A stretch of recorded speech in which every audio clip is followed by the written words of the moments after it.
Hey, Dr. Rust here. I just came back in and sat down. It's late in the night, and I sat down and realized I hadn't talked to any medical students. I know there's one out there somewhere. We've got to go find somebody to talk to. And so setting 100% right here. Pulse rate about 59, 60. Fairly calm here at about 4 o'clock in the morning here. Okay. So tell me, so I grabbed you in the hallway there to talk about the how you became a medical student. So you're a third-year medical student, is that right? Yes. And so what do you think of the first 2 years?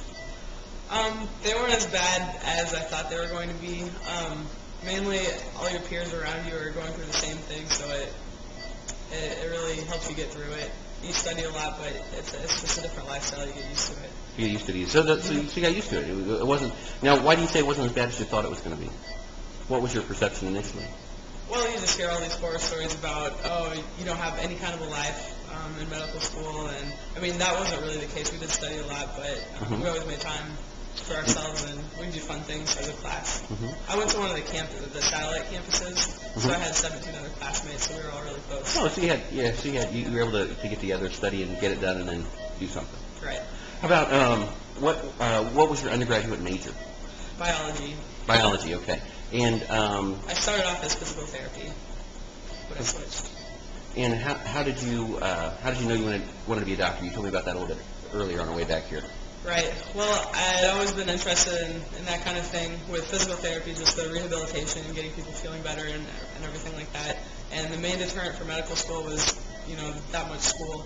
And I was working in an outpatient surgery center, and I was around doctors a lot, and I finally just decided to go for it. I thought I'd be bored with the rest of my life if I didn't do something challenging. And so you wanted the challenge. Right. Okay. So what kind of extracurricular activities were you in college? In college, I started off as a young life leader my freshman year, and my sophomore year I walked on the tennis team at my college, and I played that for 3 years. And I was also in a sorority and lots of other clubs. See, so as soon as you told me that medical school, it wasn't as bad as you thought it was, and as soon as you were able to find free time, it made me think that, hey, this is somebody that had previous experience of trying to deal with a competitive schedule.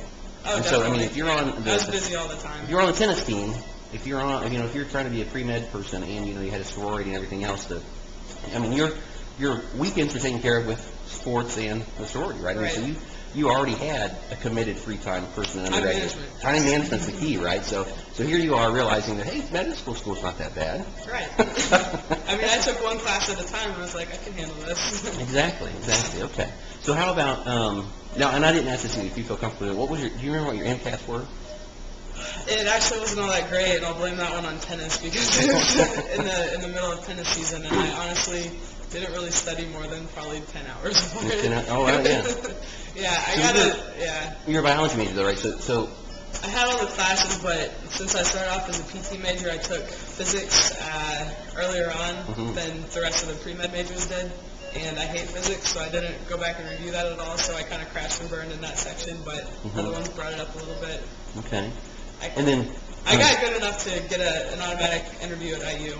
I was planning on retaking it at the end of the summer, but I ended up going to Europe for a study abroad program and didn't really want to study over there, so I just went with it, and it worked out okay. Yeah, you don't want to be studying for your MCAT overseas, right? I mean, there's a lot more. That's a better education to spend several months over there than anything else you could get, I'm sure. Right. I'd highly recommend it. Highly recommend traveling overseas. That's perfect. How about, now you mentioned that you didn't do well on your physics. Now, did that come up during your interview? Yeah, they asked me why my score was a little bit lower, and I kind of explained it that way. Did they immediately say, the big elephant in the room, they immediately go, excuse me, yeah. let's talk about this. It was noticeably lower than the other sections, but it was okay. I think the interview went pretty well overall, and I could explain any weaknesses I had in my application. And I had a lot of extracurriculars to balance that out, and a decent GPA. So. You mentioned that to explain some of the problems you had. Now, did you immediately draw attention to it yourself and say, look at these things, or they immediately say, look, what's going on here? Okay. Yeah. I mean, they kind of started off leading the interview, and that was one of the questions, and I had an opportunity to... So right off the bat, they said, hey, let's take a look at this. Right off the bat, but yeah, I don't remember. They asked me weird stuff about my high school extracurriculars, so that kind of caught me off guard, because I was thinking about college mainly. I remember that was a big question, and then, I don't know, why do you want to do this? Exactly. Why do you want to be a doctor, right? And so, Right. So I mean, I would now when I ask those people now, I mean, the standard response is want to help people or whatever. I mean, why did you want to be a doctor really? And that was pretty much. That's a big part of it, and just the constant learning throughout the whole lifetime, that kind of thing. A little bit of a challenge, and I think it's exciting. I mean, you're around all this great equipment, lots of good people who you can affect in a positive way, and they really appreciate it most of the time. Most of the time. Okay, so then also through the process, how many schools did you apply for? You said 5, 6. Yeah, whatever I could do for without getting an extra charge on the MCAS application. I think it was 5 or 6. And how many secondary applications did you have to do? I think one less than that. One less than that. Yeah, UK didn't like me, but that's okay. I didn't want to go there. Yeah, that's right. That's right. Oh, that's right. You said, and they said because you didn't have any ties to the Commonwealth of Kentucky. Because they're big about the Commonwealth, whatever that is. So yeah, I mean, and it's okay, but just applied lots of different places. I mean. And how many interviews did you get? 2. 2 interviews. And admissions were. IU, and then you got admitted to IU. Very good. Like I said, I should have retaken the MCAT. That would help me out a lot, but it's okay. I'm happy at IU. It's good. Yeah, absolutely. I mean, so all it takes is one school to get accepted. It's where I want to go anyway. So. Right. I think that's now. Absolutely. Anything else you want to tell a pre-med student that says they want to be a doctor? Go for it. Go for it. I mean, right? Anybody can do it, right? I mean, the time has gone so fast, so far, and it keeps going more quickly all the time. So, I mean, it's not like your life is going to suck for 4 years. It's definitely manageable. I mean, you're able to meet a lot of people who share common interests, lots of good friends out of that, lots of opportunities, so go for it. Awesome. Okay, well, very good. Let's finish up everything. Let's see if we can make sure she started off. There she is again. She's jacking up to 100%, so not bad for a 10-minute interview. That's Perfect. how you do it. That's how you do it. Hey, Dr. Rester. Hey, we just finished up this interview with this young lady, and the interesting part is that she's in the middle of, she's coming up on hour 23 of her 24-hour shift. She's probably not going to get home till noon. I myself am on 23 hours of a 24-hour shift. I got to go to a surgery center here in a minute. But the most amazing part I recognize right away when she had said, medical school wasn't as busy as I thought it was going to be. I thought that was very interesting right off the bat, because most people say, well, it was a little more intense than I thought it was going to be.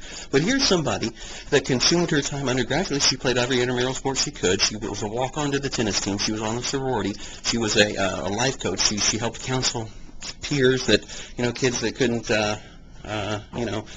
do what they weren't up to their potential, and she encouraged these kids. And so she did a lot of stuff up front. I mean, here's somebody that's obsessed with doing everything she can with her time anyway. So she's not somebody who wants to max out on Guitar Hero. She's obsessed with this of getting out there and being busy, and she liked that aspect of her life initially. And so she didn't have any problem with medical school. That I thought was very interesting. And the fact that, hey, here's somebody that flubbed her physics, and that's something that comes up. I want to say that's got to come up, during the interview process, right away. If they don't bring it up, you should bring it up, certainly. I mean, you don't want that to be the big elephant in the room and then have them later go back at it and go, oh, yeah, this was the kid that I wanted to ask them about that. Well, they're not getting it anyways. Well, you want to bring that up and really take care of those deficiencies up front. But no, a good interview, excellent interview.